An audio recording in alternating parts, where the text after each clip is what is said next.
Por favor, não me matem, eu sei que eu tô devendo esse vídeo há algum tempo, mas tivemos alguns probleminhas técnicos depois do lançamento do último vídeo. Eu fiquei um pouco ocupada com o trabalho, aí também teve Frontera Cup, início da season. Mas enfim, finalmente o vídeo veio e espero que vocês curtam. Vamos lá! Estamos de volta com mais um vídeo da série Como Jogar 6v6. Eu espero que vocês tenham gostado da primeira parte, tá? Se restou alguma dúvida sobre mapa 1 e 2 e sobre combinações de orbs, vocês podem deixar aqui nos comentários que eu vou ficar feliz em responder, tanto desse vídeo quanto do vídeo anterior. E o vídeo de hoje vai ser sobre mapa 3, mas antes de entrar no assunto que a gente veio falar hoje, eu gostaria de me apresentar primeiro e falar um pouco sobre o real objetivo dessa série. Eu sou a Raylin, eu jogo Ragnarok Mobile desde o lançamento do servidor global, lá em janeiro de 2019, mas eu estou no PVP competitivo há mais ou menos 1 ano e meio. O objetivo dos vídeos é justamente pegar esse conhecimento que eu adquiri nesse tempo e passar tanto para players novos que querem conhecer o PVP, quanto para players antigos que não jogavam PVP e querem também participar. Porque a gente sabe que PVP bom é PVP com bastante time, PVP com bastante gente participando. Então, vamos para o assunto do vídeo, vamos falar sobre o mapa 3. O mapa 3 é conhecido por ser o mapa em que a força bruta não importa completamente. Não que ela não faça diferença, claro que faz.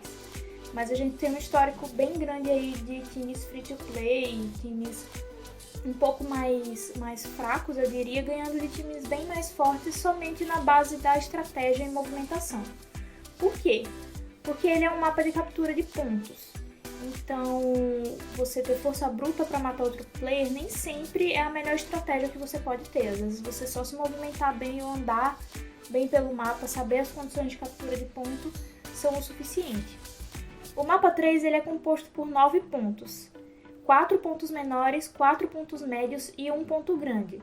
Sim, se você já participou do mapa 3 e não sabia que a parte do meio, a parte central, é contada como um ponto, é isso aí, ele é o ponto grande do mapa 3.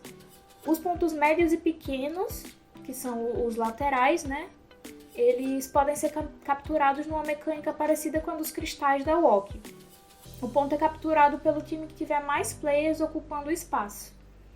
Para o time converter um ponto capturado pelo inimigo, é necessário colocar a quantidade de players inimigos no ponto mais 1. Se o ponto está com o time branco e tiver um player do time branco defendendo, o time preto precisa ocupá-lo com 2 players ou eliminar o player que está defendendo aquele ponto para poder conseguir tomar com só 1. Você aguarda um tempo, a captura carrega e o ponto passa a ser seu. Ocupar os pontos pequenos dá 2 pontos por segundo, ocupar pontos médios dá 4 pontos por segundo e ocupar o centro do mapa dá 6 pontos por segundo.